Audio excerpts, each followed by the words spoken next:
ಸ್ವಾಭಿಮಾನಿ ಸಿದ್ದರಾಮಯ್ಯ ಅದಾಗ್ತಾ ಇದೆ, ಅದು ಪಕ್ಷದಿಂದಲೇ ಮಾಡ್ತಾಯಿದ್ದೀವಿ ನಾವು. ಕೆಲವರು ಅದಕ್ಕೆ ಪತ್ರ ಬರೆದಿದ್ದಾರೆ. ಯಾವುದು ಪತ್ರ ಇಲ್ಲ, ಯಾವ ಅಪಸ್ವರ ಇಲ್ಲ. ಮಾನ್ಯ ಮುಖ್ಯಮಂತ್ರಿಗಳ ಹೆಸರನ್ನು ಇಲ್ಲಿ ನಮೂದಿಸೋದಲ್ಲ. ಅಹಿಂದ ಸಮಾವೇಶ ಮೈಸೂರು ಭಾಗದಲ್ಲಿ ಆಗಬೇಕು ಅನ್ನೋದು ಏನು ತೀರ್ಮಾನ ಆಗಿತ್ತು, ಅದು ಹಾಸನ್ನಲ್ಲಿ 5ನೇ ತಾರೀಕು ಮಾಡುವಂಥದ್ದಕ್ಕೆ ಸಿದ್ಧತೆ ಮಾಡ್ಕೋತಾ ಇದ್ದೀವಿ. ಇದೇನು ಅಪಸ್ವರ ನಾನಾ ಭಾಗಗಳಿಂದ ನಾನಾ ಶಾಸಕರು ಕೊಟ್ಟಿದ್ದಾರೆ ಅನ್ನೋ ಮಾಹಿತಿ ಬರ್ತಾಯಿದೆ.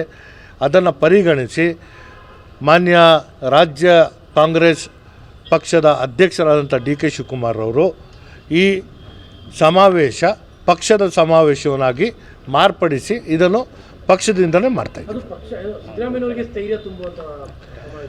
ಸಿದ್ದರಾಮಯ್ಯವರು ಕಾಂಗ್ರೆಸ್ ಪಕ್ಷದ ಒಂದು ಹಿರಿಯ ನಾಯಕರು. ಸಿದ್ದರಾಮಯ್ಯರ ಶಕ್ತಿ ಕೊಟ್ಟಾಗ ಅದು ಕಾಂಗ್ರೆಸ್ಗೆ ಸ್ವತಃ ಶಕ್ತಿ ಕೊಟ್ಟಂಗೆ. ಹಾಗಾಗಿ ಈ ಕಾರ್ಯಕ್ರಮ ಕಾಂಗ್ರೆಸ್ದಿಂದಲೇ ಪಕ್ಷದಿಂದಲೇ ಮಾಡ್ತಾಯಿದ್ದೀವಿ.